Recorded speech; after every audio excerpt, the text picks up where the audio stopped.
Right, welcome all to the PHL Pre-K exhibits information session for FY 2024.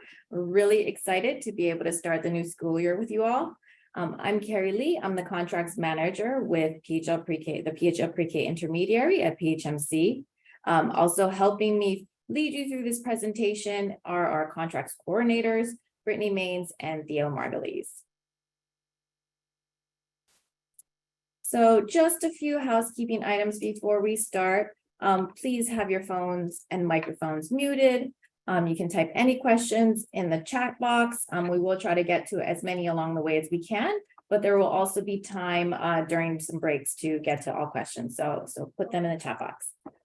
This presentation is being recorded and the recording and slides will be included in the weekly newsletter that comes out on Friday. For our agenda today, we'll mainly focus on exhibits. This session is for returning PHL Pre-K locations. We'll go over expectations around exhibits that you all should be familiar with, and what you'll need to submit in order for us to prepare your PHL Pre-K contract.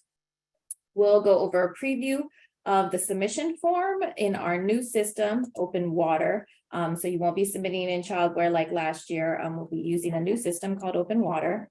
We'll share information about waivers related to curriculum, outcomes assessment, and developmental screenings. We'll talk about remote learning plans and also staff qualifications. And then we'll round out the session with resources and next steps. All of these things have due dates that you need to adhere to in order for us to do our timely reviews and process your exhibits. So now just a little bit about PHL Pre-K as the intermediary, and I'm going to throw it over to Joy Weems. Thanks, Carrie. So I'll explain some of the roles of the intermediary. So one of our roles is to administer the contracts with you. And this includes issuing the notice of award, issuing the full contract, as well as assigning slot allocations. We also provide oversight for enrollment, and this includes approving enrollments, verifying enrollments, and also monitoring enrollment targets. Another responsibility is the flow of funds to you as PHL Pre-K providers. This includes sending you your monthly invoices, reviewing them when they are returned, and then approving them for payment. Data collection, management, and analysis. So this role includes being able to collect the data that we receive from you and to be able to review it and also highlight the trends so that we can support you as a system in meeting the success of the program. Regarding fiscal and compliance monitoring, this involves looking at all fiscal reports that you're responsible for submitting, as well as monitoring the contract deliverables. The intermediary also is very intentional about having strategic partnerships. So we partner with the Office of Children and Families, Spark Quality Support Center, as well as organizations outside of PHL Pre-K to support you in being successful. And finally, with program reporting, we look at child level data, we look at program level data, and again, we review this data, look at the trends, we highlight the trends, and then we work together to see how we can support you in being successful. Next slide. So I am the provider services manager. So my role in PHL Pre-K is really to support your provider service specialist, as well as the provider services coordinator supports the specialist. And some of the responsibilities of the provider services team includes providing high quality provider services. So any questions that you have about PHL Pre-K, please direct them to your specialist. If your specialist cannot answer your questions, they will direct you to the right person. Your specialist is pretty much your primary point person for PHL Pre-K engagement and compliance. Our team also is responsible for accurate and timely enrollment-based payments. So as you know, we send invoices on the 1st of the month with the expectation that they are returned by the 10th of the month so that we can ensure timely payment. We also provide clear definitions of PHL Pre-K contract expectations. So any questions that you have about your contract or compliance deliverables, please refer those questions to your provider service specialist. Regarding our site visits and monitoring, we provide in-person quarterly site visits, as well as monthly check-ins. And we use this time to really talk to you about how you're doing in the PHO pre-K system and to identify any areas of improvement that are needed so that we can support you in meeting those areas.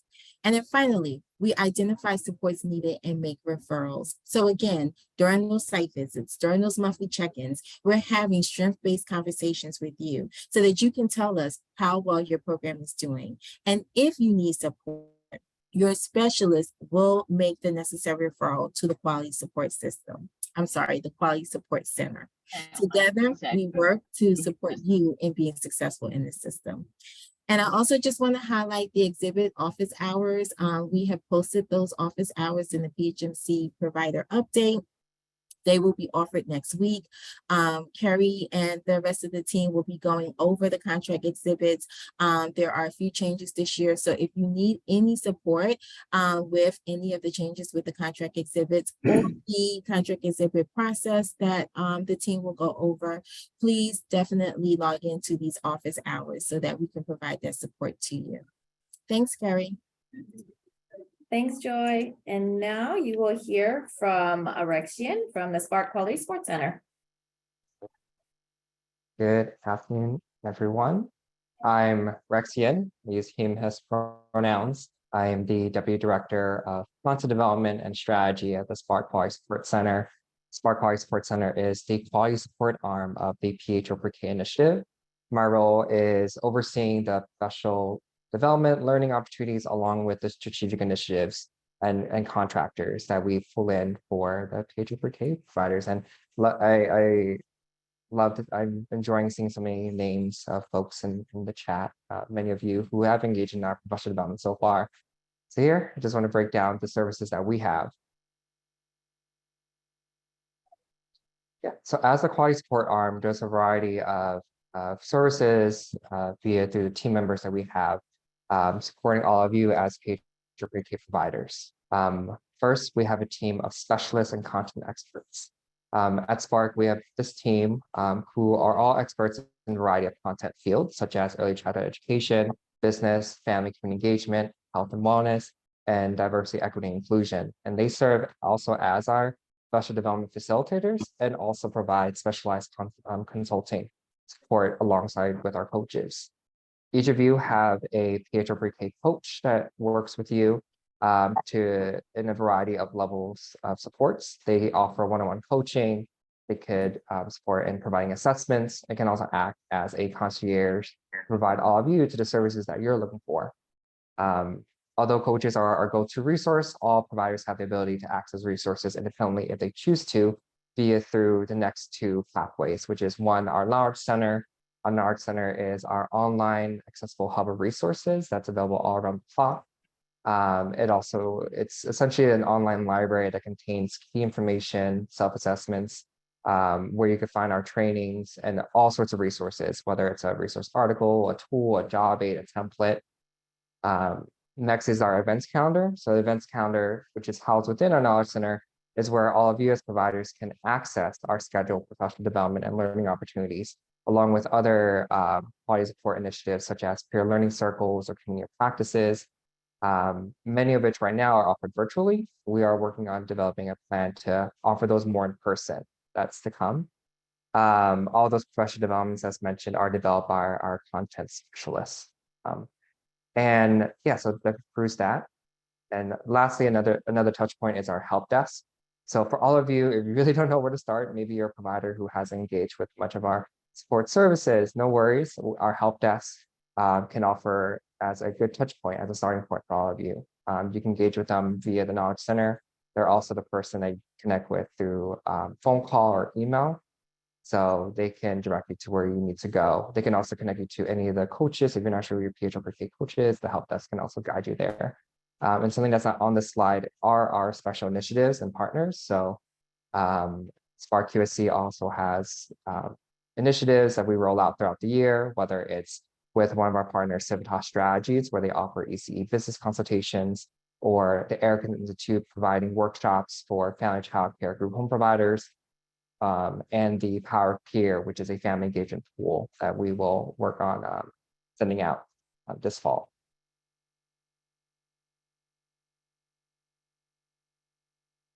All right, thanks, Rex. And you'll hear from Rex again at the end of this presentation about Spark support specific to exhibits. But now let's go over preparing for contracting. We'll provide an overview of exhibits and the process. So exhibits are documents that providers need to complete in order to prepare your PHL pre-K contract. You should be all be familiar with them from doing it last year. Providers need to submit exhibits for each PHL pre-K site. And we know this can be a lot of information, so we've developed some resources to help. So first, we've developed the exhibit guidelines, which Theo is showing up on the screen here. It has each exhibit and what's required right underneath, what's required within each exhibit. Also has some links to resources.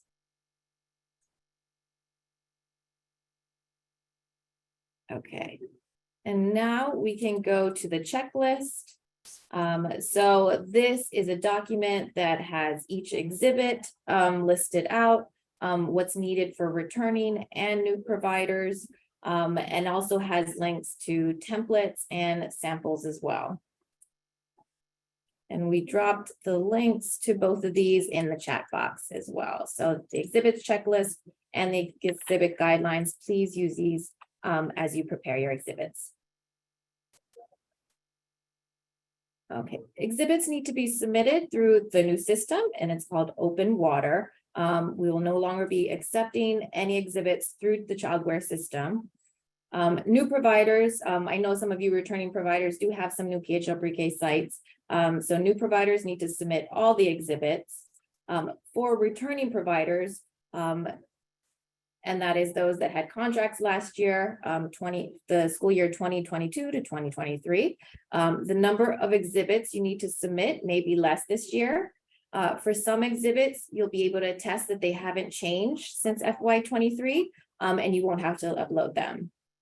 And we'll go into this a little bit more in a little bit. The submission deadline is July 31st, 2023. A link to submit exhibits in the Open Water system will hopefully be sent out by early next week. We'll also have a video tutorial available, but please take this time to prepare your exhibits now. You don't need to wait for the submission link to get these ready, as you need to develop them outside the Open Water system. In Open Water, it's mainly just a submission form while you'll be uploading your documents. So you'll need to develop all of them outside the system. The next few slides shows a list of all exhibits and what you need to submit if you're a returning or a new provider. All providers will need to submit the exhibits on this slide, and we'll briefly go over each exhibit and then go into more detail on each one. So first is the line item budget for slots that your site was awarded. You should use the template appropriate for your program type. So we'll have a center version available, a family version available. If you're a group provider, you would use the center version.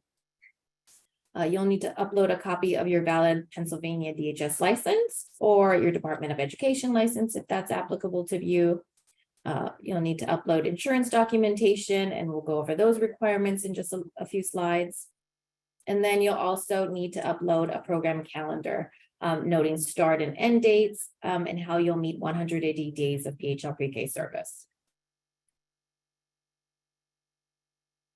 So returning providers, you may not need to upload these exhibits if they have not changed since last year. For the kindergarten transition template, the PHL pre-K template is available for this.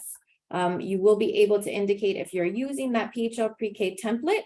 If you're not, that's totally fine. You can upload one of your own. For the rest of these, returning providers may attest that you're using last year's version and you don't need to upload a new version. So these will be the program daily schedule, the attendance policy, enrollment and waitlist policy, family grievance policy, and suspension and expulsion policy.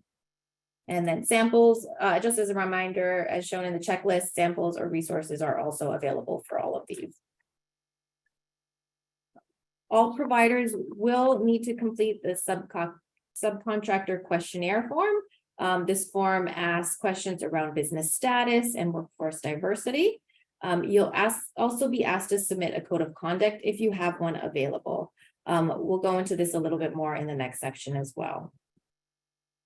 This fiscal document section is mainly for new provider locations to be able to set up direct deposit.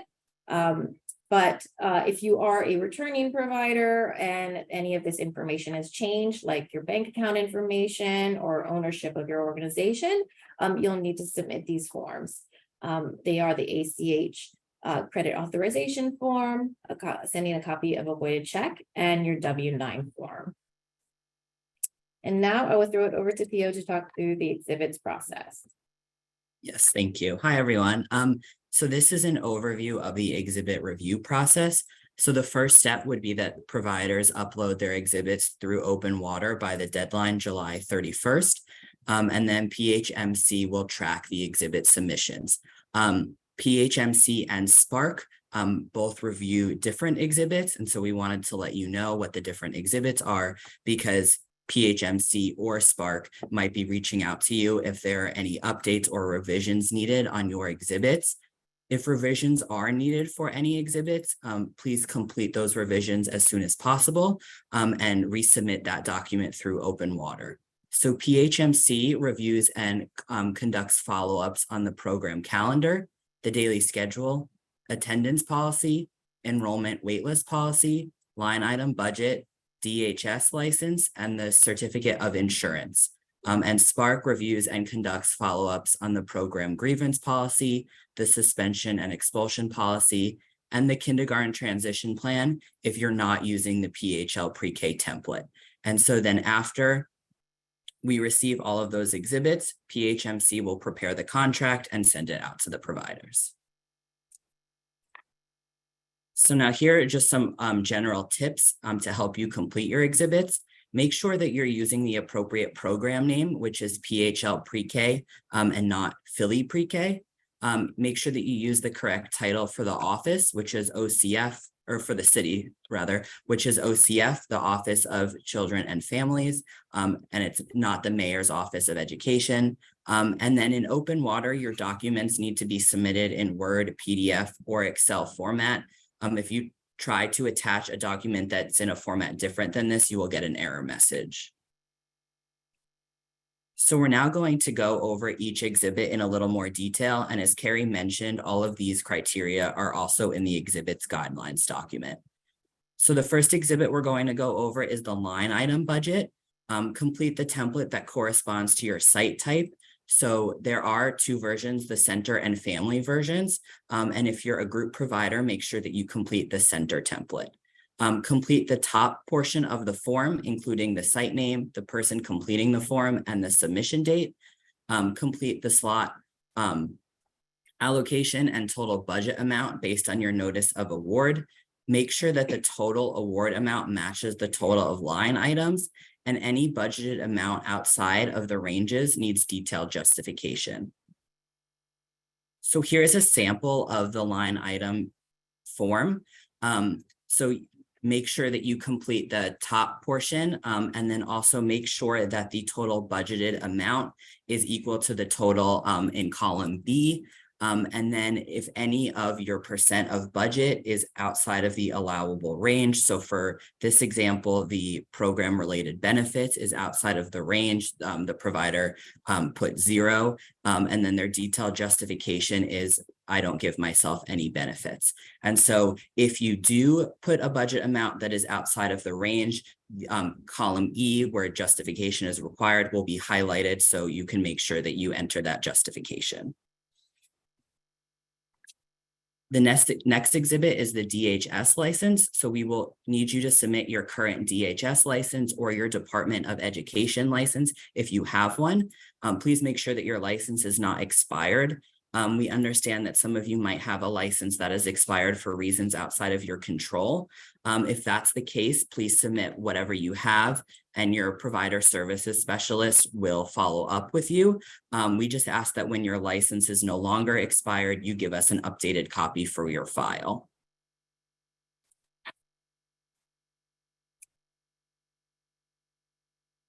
Okay, so on to insurance. This is often the trickiest of exhibits. All of these requirements are in Article 7 that is linked in the checklist. So please reference this and share it with your broker. Please make sure that we can see all of these items clearly on your certificate of insurance that you submit. And the clearer you can be, the easier it will be for us to move things along and process them. Please submit only your insurance certificate. We don't need the full policy. So your coverage should include general liability, professional liability. Professional liability is often included in general liability. That's fine if it is. Just if it is, please ask your broker to make a note of this. Workers' compensation needs to be included as well. Fidelity bond or criminal liability. You need fidelity bond if you have employees handling finances. Auto insurance for owned vehicles. So if providers are taking children on SEPTA or chartering a bus, you do not need insurance. If you intend to hire a vehicle, just make sure that they have appropriate insurance coverage. And if you rent a vehicle and you're driving, then you need the appropriate auto insurance. So again, please reference Article 7, list PHMC and the city on the insurance. Make sure your insurance has not expired, especially workers' compensation. Make sure you have adequate coverage for each required insurance component. And make sure you list each location on the insurance document if coverage is for a legal entity. So on the right-hand side, you'll see included on the insurance should be the city of Philadelphia with that address and PHMC with our address.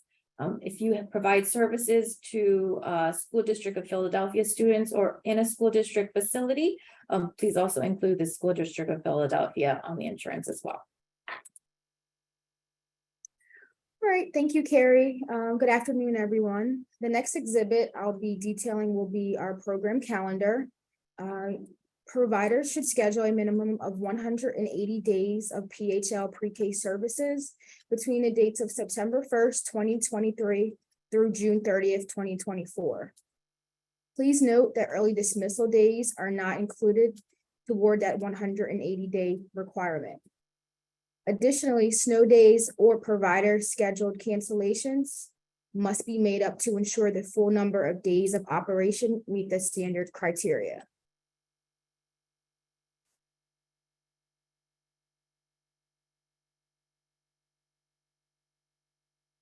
Okay, and on this slide, we have a sample of a PHL pre-K program calendar. It includes the 180 days of criteria. It begins on or after September 1st and goes through June 30th. This example specifically, it has a start date of September 5th and the ending date of June 14th. And the start as well as the end date is clearly identified, as well as any school closings for holidays. And for your program calendar, we really just want to emphasize that you make sure you leave an adequate amount of wiggle room just in the event any emergencies or unscheduled closings occur, to make sure that you are staying within that 180 days parameters. Right, our next exhibit will be the kindergarten transition plan. Kindergarten transition plans will be needed for all children turning 5 for the following school year. This is a Philadelphia School District requirement. We want to make sure you as providers are engaging your families to help them in understanding their educational options. Kindergarten transition plans need to be created within 60 days of a child's entry date. It simply just documents the activities scheduled throughout the program year to support that transition and ensure the child is registered for kindergarten by June 1st. Additionally, kindergarten transition meetings need to be held with their families to discuss education options by January 1st. This helps families receive the information about catchment and out of catchment deadlines. OCF typically develops resources to share about school district as well as charter deadlines. Kindergarten registration that's confirmed and completed for each applicable child must be documented in Childware by May 31st, as well as stating their upcoming school that they will be attending.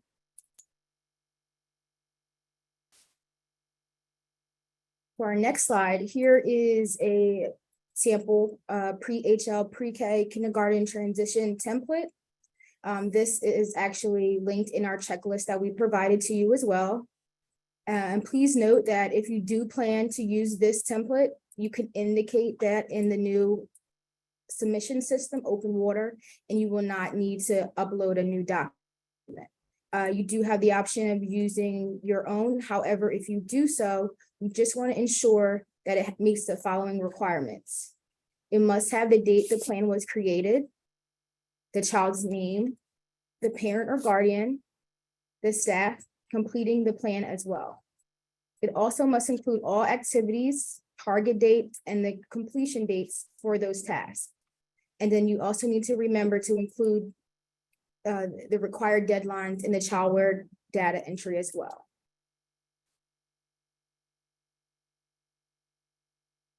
For our next exhibit will be the daily schedule. There needs to be 5.5 hours per day of developmentally appropriate instructional time for each PHL pre-K day. A part of that 5.5 hours, there needs to be at least 60 minutes of physical activity. What's not included in the 5.5 hours is arrival, departure, as well as nap time. If any part of your PHL pre-K starts before 7:30 a.m.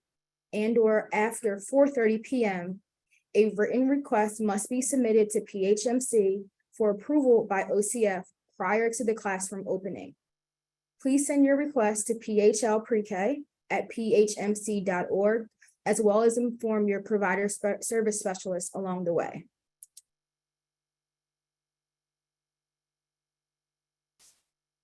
On this slide, we provided an example for what a schedule might look like. It does include 5.5 hours throughout the day, and you'll also see how the nap time, arrival, and dismissal is not included. Because you're returning providers, you do have the option to attest that you can use your schedule from last FY23 in our open water system as well.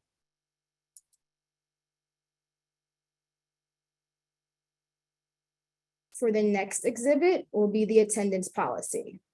Providers must have an attendance policy. Your policy should include overall developing strategies to help maintain an 85% average daily attendance. Your policy needs to have clear procedures and deliverables that document the support and remediate any chronic or consecutive absent issues. Your policy establishes a guided support and or resources to families when absences are due to hardships. Slots will be held for 30 days for children who have an approved extended absence due to a long-term illness. You cannot discharge a child without making every effort to communicate with families and assist them in overcoming their barriers. When making your attendance policy, your policy should reference that a child should begin in the program within 7 days once their enrollment is approved by PHMC. The policy also needs to identify processes families should use to notify the center if a child will be absent from the program. Additionally, the policy must adhere to the Center for Disease Control, the Office of Child Development and Early Learning, the City of Philadelphia, and Caring for Our Children guidance for health-related exclusions. A child who may be absent for 30 days or more without prior approval from the program director and PHL pre-K intermediary may be discharged and placed on a wait list if they're interested, and will be able to re-enroll if a slot does indeed become available. If you have a child that has been absent for 30 days, you should communicate this to your provider service specialist so it can be reviewed all along the way. Chronic or extended absences, either excused or unexcused, will need to be reviewed by OCF and PHMC on a case-by-case basis to determine if the child should indeed be discharged after 30 days. Once again, as returning providers, you may attest that your attendance policy from last fiscal year, FY '23, has not changed, and you can attest for that in the new open water submission system. Okay, now on to enrollment and waitlist policy. Much of this information should be familiar to you as it was reviewed in the enrollment training just recently held.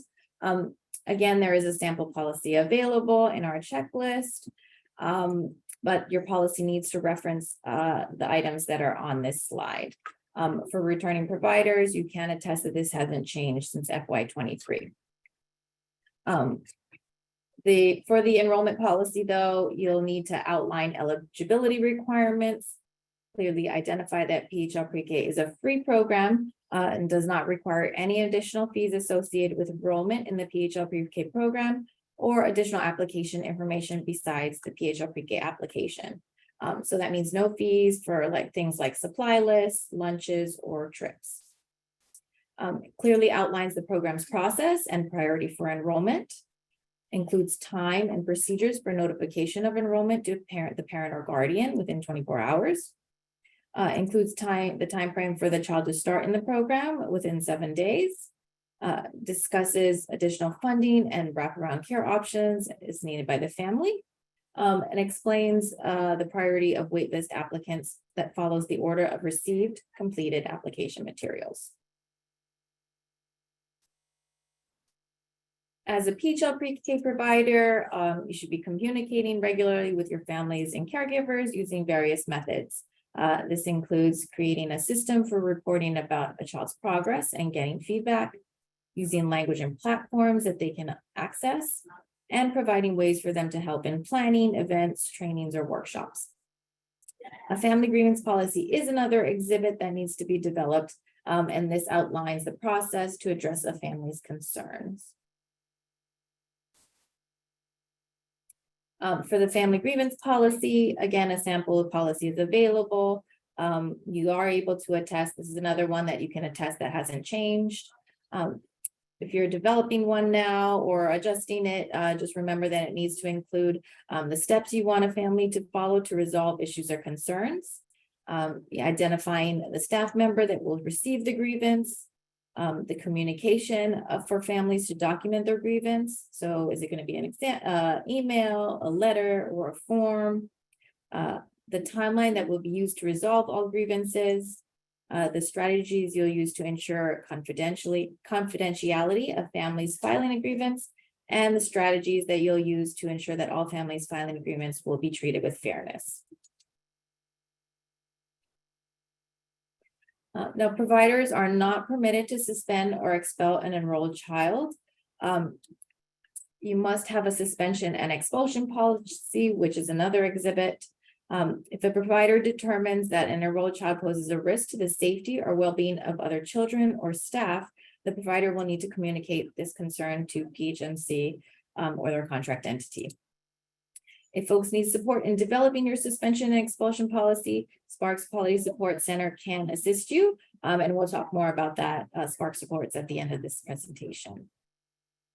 Also sharing here the opt-out definitions of suspension and expulsion as a reference. We also wanted to share the opt-out resources available, and you should consult with these when developing your policies. These again are linked in the checklist as well as the guidelines. And then there's also going to be some professional development around inclusive classrooms over the summer. So this is the last of the exhibits. And then Brittany will go over some of the other information that's needed. All right, thank you, Carrie.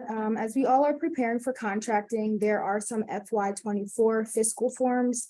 I just want you to all be aware of for submission. As returning providers, we just wanted you to reach out, let us know if any of your information has changed.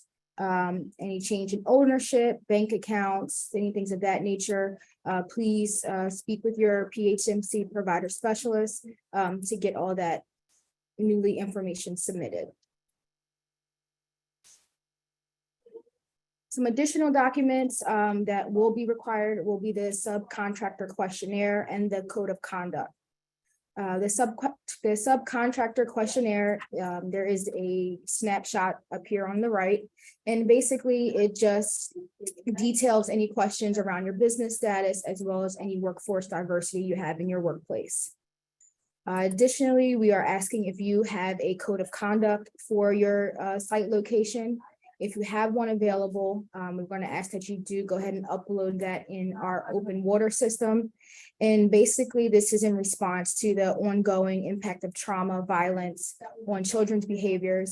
We want to understand which providers have codes of conduct for the parents as well as the staff.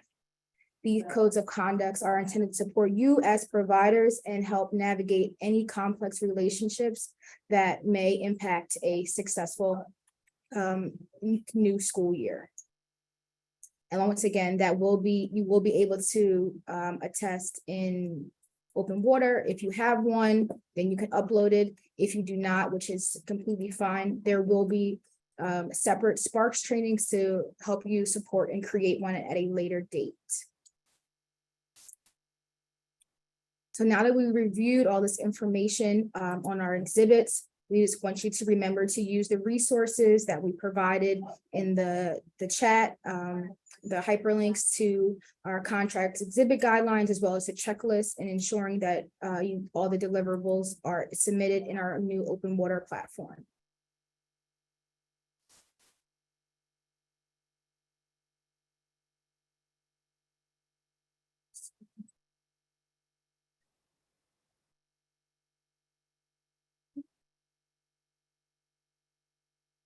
Okay, now we'll take a look at some of the questions in the chat box. We have one that is asking, is it possible to close at least twice a month, a bit earlier, still giving the 5.5 hours, but instead there's no nap, and so they can do professional development. I think we'll need to follow up to understand how you plan to do this. We will take down your information and follow up. Janelle as well, we can follow up on which budget template you need to complete. As we mentioned before, for families, we do have a template available. For centers, we also have a template available. And then for groups, that they should be filling out the center template.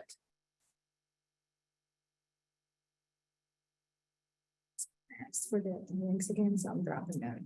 Okay, yeah, someone asked for the links again, so Brittany's going to drop them in the chat box.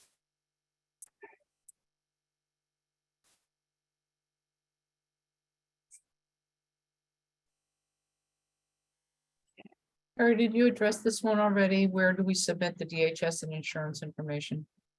Oh, I'm sorry, I did in the chat, but I've mentioned that.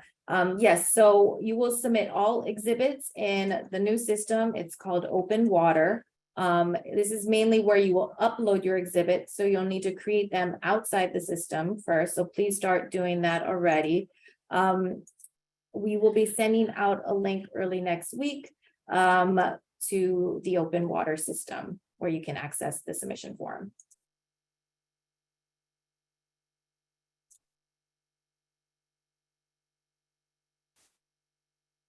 Okay, I think we can move along now, but please keep writing your questions in the chat box and we can get to them as we move along. So now that we've gone over exhibits, let's review that open water system that we keep talking about. And Thea's going to start that off. Yes, so I will be showing you snapshots of what the system and what the submission form looks like. So slide. Okay, there we go. So when you click on the link that we will send out early next week, it will take you to this page and you will click Start Application, which is on the right side of the screen to begin your application. So when you click that Start Application, it will take you to this page to create an account. So you will need to put in your email address, your name, and your password. Please make sure that you take note of the email address and the password that you use, because that will be how you can get back into Open Water to save, resume, and edit your submission and add new exhibits if you need to, or review the ones that you've already submitted. So after you create your account, it will take you directly into the submission form. The top part will just ask you for some basic information, the name of the person completing the form, your email address, and your legal entity name. Then it will ask you for your site name and address where children will be served. You will also need to add your Childware site ID, which can be found in Childware on your home dashboard. If you have any issues logging into Childware, you can submit a ticket to the help desk, which you can do by emailing them, and their email address is on a later slide that has a bunch of contact information on it. You will also need to list the name of and the email address of your contract signatory. And this is the person who will be authorized to sign your PHL pre-K contract. So the next part will be the exhibits part. So the first question will ask you if your site had a PHL pre-K contract in the 2022 to 2023 school year. And so if the answer is yes, you can click yes, that my site at the address above did have a contract last year. And then the exhibit part will come up and you will be asked which documents you would like to upload. And then whichever ones you click will be listed below with a file option to upload them. And just a reminder that documents do need to be uploaded in Word, PDF, or Excel formatting. So once you have uploaded any of the new exhibits that you would like to upload, you will also be able to attest that some of your exhibits are the same from last year. So the daily schedule, the attendance policy, the enrollment waitlist policy, the suspension and expulsion policy, and the program grievance policy. Those are all that if the site had a contract last year, you can attest that those have not changed and you wish to use the version that you used in your last year's contract, or you can click that you would like to upload a new version, and then there will be an option underneath that to upload that new version. Okay, for kindergarten transition plan, you will be able to attest either that they're using the PHL pre-K kindergarten transition template, or you have the option to choose that you want to upload your own. If you choose the uploading your own option, again, that little box will appear underneath and for you to upload a document.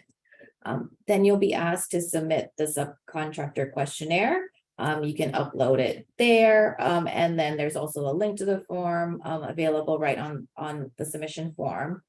And you'll also be able to upload a code of conduct if you have it available. At the bottom of the screen, there's going to be a save button and a save and finalize button. Save allows you to save and continue working along the way. The system does automatically save every so often, but if you're just a long time in the system, you might want to, think about saving every now and then. You can also save and finalize, press that button. That submits your form, and the review of those exhibits that you've completed so far can begin. You don't need to wait until you've uploaded all of your exhibits to save the press and finalize button, as some of your exhibits may take longer than others. You'll be able to get back into your form and edit your exhibits or upload more exhibits until the submission deadline of July 31st. After you press that save and finalize button, you're going to get a confirmation email And it looks something like this, just basically saying, thanks for submitting your exhibits. We're going to review them and you will hear from us if they need to be revised. If you want to edit, revise, or upload more exhibits to your form, you'd log back into your account, and then you'd see a yellow bar across the top of your form. And then you would click here to make edits. That's in blue right at the top.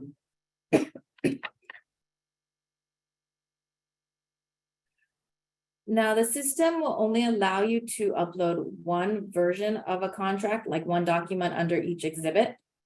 Excuse me. If you need to revise your exhibit, you're going to have to delete the original using that small blue trash can box that the orange arrow is pointing to. Click on that trash can box, and then you'll be able to upload a revised version.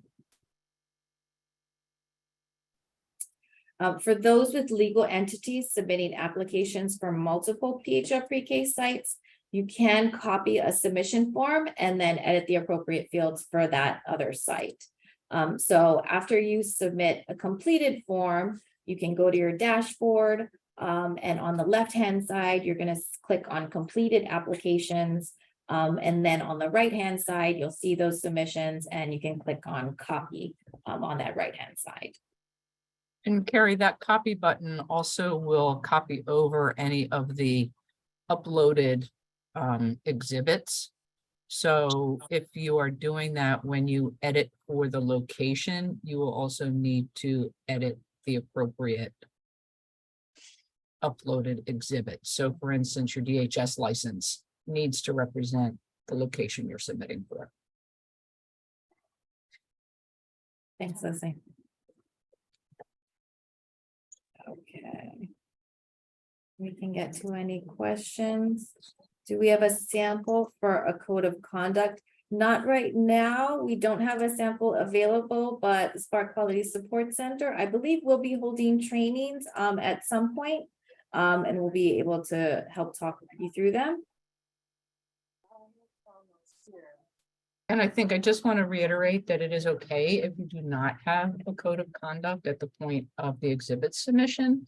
We're really, again, as we've stated before, just really trying to understand who has one and who doesn't at this point.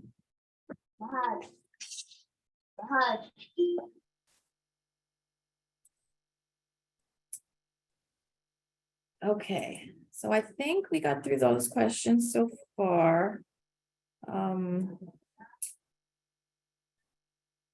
Okay, let's move on to the next section. Let's talk about waivers, remote learning plans, and staff qualifications. So as you all know, requirements for PHL pre-K include using creative curriculum for your curriculum, teaching strategies goal for outcomes assessment, and ASQ3 and ASQ-SE for your developmental screening. Waivers can be submitted to use an alternative curriculum or tools. Those waivers must be submitted to PHMC and approved by OCF. We will be sending out links to waiver forms in follow-up communications as well. Just to change this year, providers no longer need to, for curriculum and assessment waivers, providers no longer need to participate in PHL pre-K for a year to be eligible to submit a waiver. But for developmental screening, you do need to participate in PHL pre-K for a year to be eligible. Those alternative curriculum or tools must be on the appropriate Octal lists here. Providers that are approved for waivers are expected to be responsible for meeting all PHL pre-K benchmarks and cover any training costs, TA, or coaching needed to implement it within your program. And waivers may be rescinded if you aren't able to maintain 100% compliance. PHL pre-K services are expected to be offered in person in FY24, and providers should have a remote learning plan in preparation for any emergency closures. A program may not offer remote learning without an approved remote learning waiver plan. If you do not offer remote learning during an emergency closure, then you may not bill for those closed days.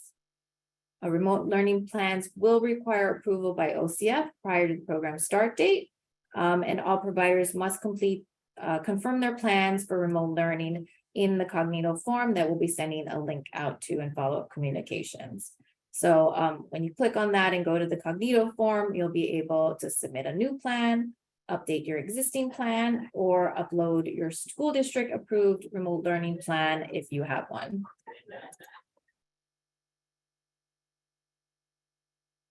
We also wanted to go over staff qualifications. So PHL pre-K credentials, as you all know, are aligned with the state's career pathway. A child care center director or lead teacher must have a minimum of a level B on the career pathway. And this also applies to owners or operators of family providers acting as a lead teacher. And assistant teachers need to have a minimum of a level A or above. So no real changes over here from last year. So on the left-hand side, you'll see the same information that I just mentioned. Director administrators, family childcare owner operators, and lead teachers all need to be at that level B, and assistant teachers need to be at the level A. The chart on the right shows the career pathway levels. So staff must meet one of the qualifications in this level. In level A, staff need to either hold a current CDA certificate from the Council for Professional Recognition, have a current school age credential, or have 9 EC credits. To qualify as a level B, you'll need a regionally accredited EC focused ASB or AST, an associate's in ECE, an associate's or bachelor's in a related field and have 18 EC credits, or have an associate or a bachelor's in an unrelated field and have 30 EC credits, or have an elementary ed degree with 12 EC credits.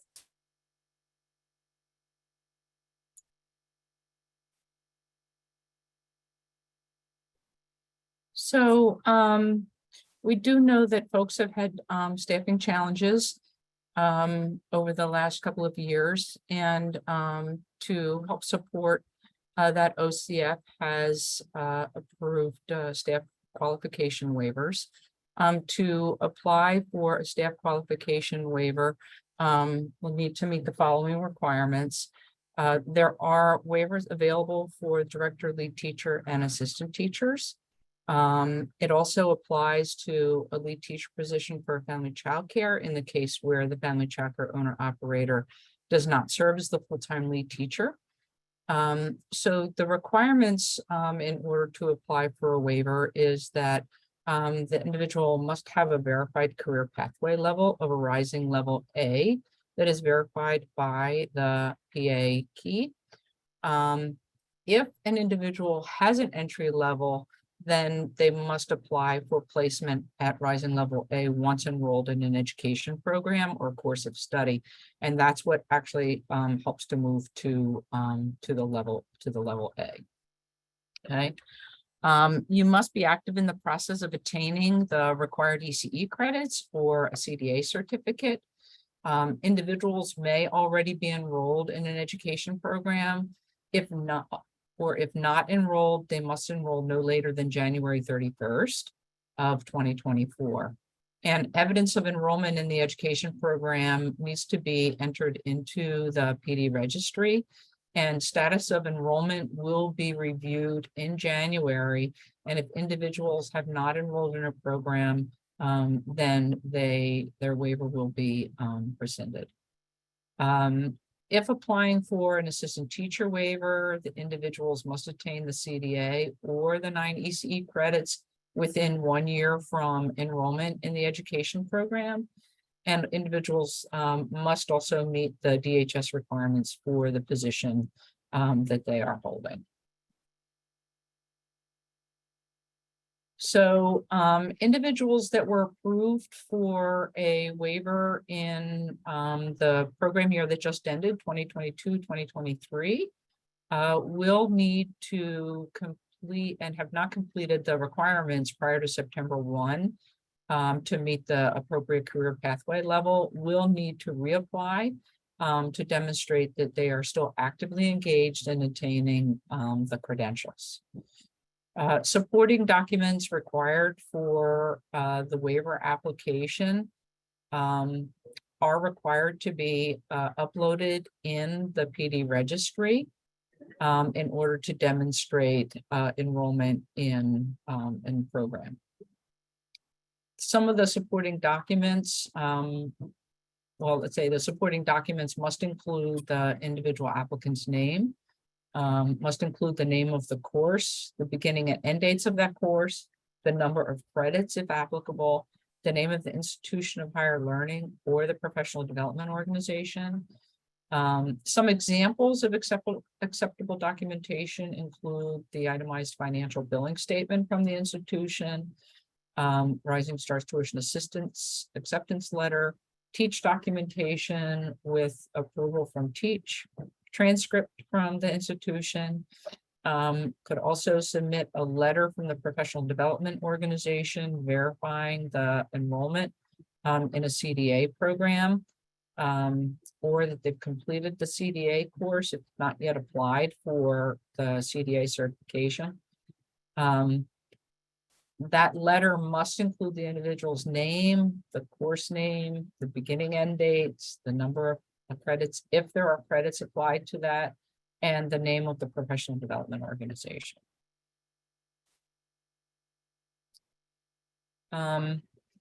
There are also individuals who may have had an AA or higher in a related field, but did not have the appropriate ECE credits. So they met the prior PHL pre-K requirements.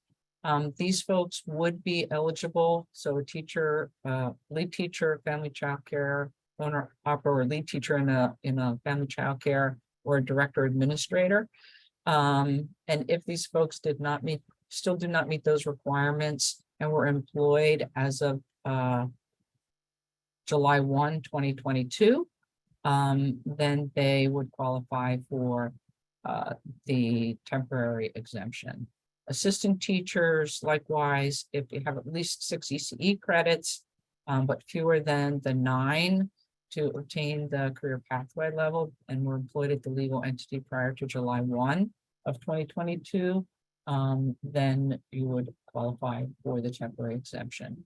These folks must also have a plan in place to demonstrate that they are planning to acquire the required ECE credits to meet the appropriate career pathway level.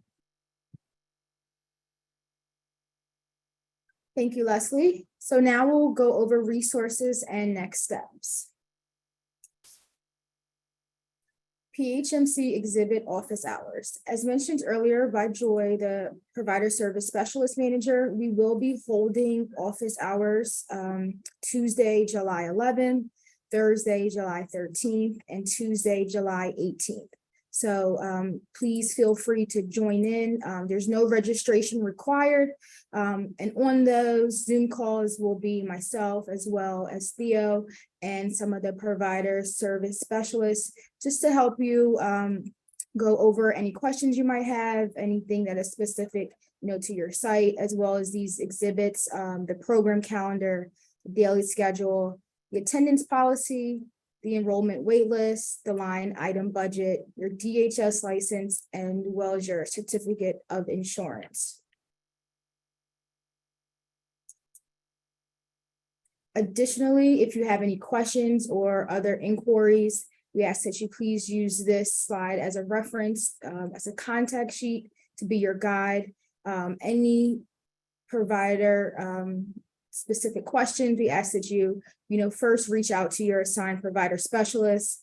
Please feel free to always email the PHL pre-K at phmc.org email. As Theo mentioned, if you have a help desk, you have a childcare issue, please feel free to email the help desk at helpdesk@phmc.org, just to make sure that you know where to find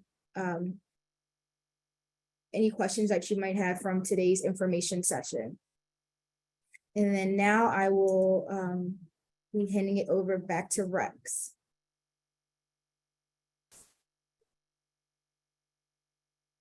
Just as all of you have heard all this great information, the supports is also available through the Spark Water Support Center.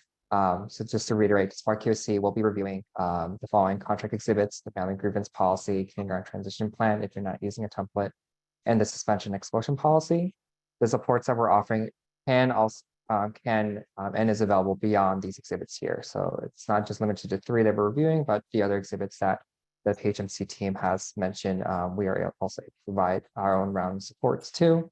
With our team of PHO pre-K coaches, what they can or will do is review any specific policy to provide any feedback, any recommendations and suggestions. There also will be, the coaches can also share resources and also help you understand any of the guidelines as mentioned, Ochdale, in their guidance, or the school district of Philadelphia's kindergarten timeline. And if any of you are planning to do any community events around enrollment, our coaches can also support you with that. In addition, our specialists and content experts team, we do have professional development offerings coming up to support you in your exhibits development. And just note that as I say some of these dates and times, there's actually numerous offerings between July and August. So I'm just going to really just touch the tip of the iceberg. And after this slide, I'll show you where you can find those. So for example, some of those professional development offerings are coming up is best practices for writing policies and procedures. That's coming up on July 17th at 9 a.m. and July 24th at 1 p.m. We have another training on building stronger partnerships with families coming up on July 19th at 5, July 31st at 9. And a new training that we offered last year and this year is actually be considered required is the supporting all young learners tools and strategies to ensure inclusive preschool programs. That's first round of dates is in August 2nd, 5 p.m. and August 11th at 10. I do want to preface that due to limited spots, we are encouraging one provider representative to attend and register for this training. We are releasing fall dates. So if we do hit capacity, there will be fall dates announced soon for that training. I'll delve more into the Knowledge Center and the help desk in the next slide. And lastly, our specialist team can also provide any individualized supports based on either referrals we receive down the line, or if the PHO pre-K coaches will tap us in for any specialized supports based on their expertise. And here, just a visual of what the Knowledge Center is, and I will be dropping the links to all the things that I'm actually describing later. But yeah, the Knowledge Center here, if you haven't had a chance to explore it, it's a really great hub of resources. At the very top, we have our topic headings that can direct you to resources, the events calendar, and even a support request page. Next is a search bar. So if you just kind of treat it like a Google, look up what you're looking for, and then the search engine will show you what we have available. We also have those featured topics, and these are topics that many EC providers engage with most frequently. So that's on the front page, along with the quick links. So these quick links are links to many of the EC agencies and services that you're often engaging with. And again, if you're not sure where to start, there's a live help desk chat feature. There's 2 buttons. There's one that's on the top right and one on the bottom right, or a hotline, which is the phone number at the bottom. So you can also connect with our help desk if you have any specific navigation supports you're requesting or any questions you may have. And next is our events calendar. And this is really the hub and place where you would go to find all those professional development offerings that I'm mentioning. These, when you go to the events calendar, there you'll see these colored boxes with titles, PD titles. Any of those boxes you can simply click, and then a pop-up window will appear, and then you click the registration link, and then that will direct you to our Zoom registration page. It also includes details like the professional development description, along with the recommended audience. So some trainings we may recommend more for teachers, others might be more recommended for administrators. Please make sure you're reading those fine details. And coming soon is we are going to be rolling out some on-demand asynchronous professional development opportunities. And right now we do have summer professional development and learning opportunities available, and I can drop that link in the chat if it hasn't been added yet. And I think there's one more. And yeah, and this is our contact information if you want to reach us. Here's our website just to learn more about our organization and what we do and the services that we provide. Again, if you're not sure where to start, our help desk available through phone call, email, or chat during regular business hours. Thank you, thank you all. Rex, so much. I know, we know a plethora of information has been conveyed over this information session. So on this slide, it just is an overview of some important dates to come and where certain deliverables need to be submitted. Again, your exhibits, the due date will be July 31st, and that will be in our new open water platform system. The remote learning plan is for all providers, as well as our the curriculum, any waivers, developmental screening waivers, if applicable. They also will be due July 31st, and there will be separate links coming to you, available in a Cognito form, and that'll be provided in your provider weekly update. Additionally, we are going to ask that you submit your contact information form. That has a due date of July 31st. That's also in the Cognito platform.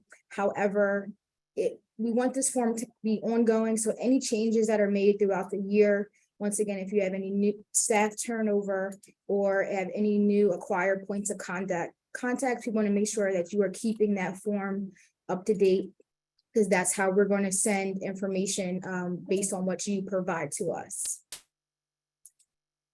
And just a reminder to you, again, the Zoom dates that we will be available will be Tuesday, July 11th at 10 a.m., Thursday, July 13th at 1 p.m., and then Tuesday, July 18th at 10 a.m. To reach out to us and have any specific questions about today's information system session.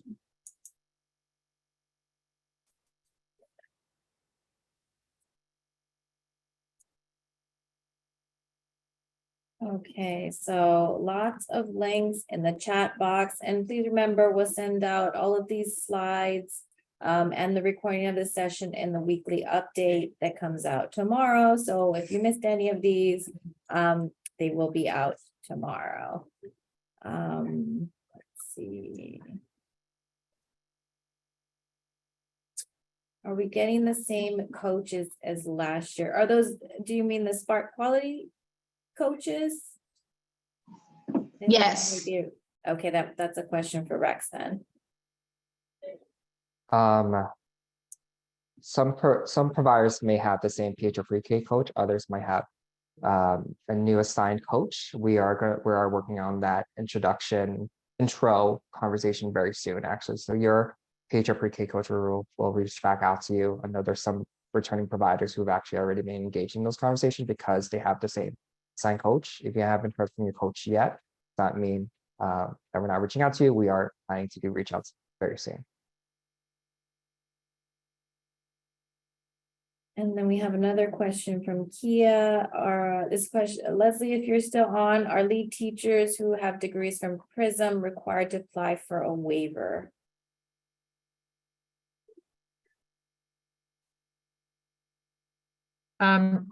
It depends on when the PRISM degree was conferred.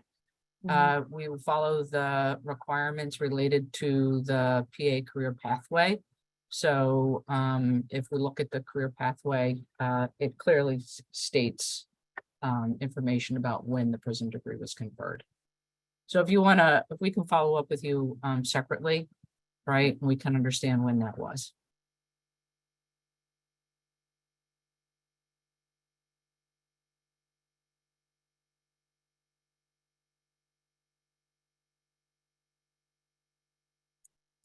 Okay, I think that is. Are we going to have our same specialists from last year? I think the majority of them are the same as well. There may be some small changes, but I believe letters should have gone out or will be going out soon from your specialist. That's accurate, Carrie. If a provider is receiving a different specialist this year, you would have received an email that informed you of the new specialist. So those emails went out the last week of June. So if you think that you may be getting specialists and you didn't get that email, please feel free to reach out to the PHL Pre-K at phmc.org email address.